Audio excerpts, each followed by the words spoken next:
2023 সালে আওয়ামী লীগ নেতা খুনের আসামি দুবাই থেকে গ্রেপ্তার।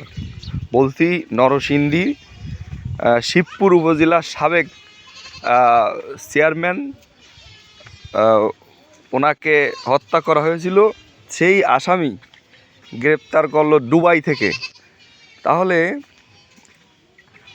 হাদি হত্যার আসামি কেন ইন্ডিয়া থেকে গ্রেপ্তার হওয়ার পরেও তাকে বিচারের আওতায় আনা হচ্ছে না? প্রশ্ন রেখে গেলাম। কিন্তু কথা হচ্ছে যে বিগত এই সরকার যেভাবে আওয়ামী লীগকে সেভ করতেছে, ওভাবে আমার মনে হয় না অতীতে যে এই 16 বছরে কোনো বিএনপির কোনো কর্মী বা নেতা নির্যাতিত হলে তাদের পাশে আওয়ামী লীগের কেউ এইভাবে দাঁড়াইছে।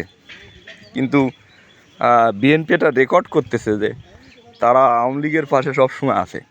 এটি লজ্জাজনক এবং দুঃখজনক, কিছু বলার নেই।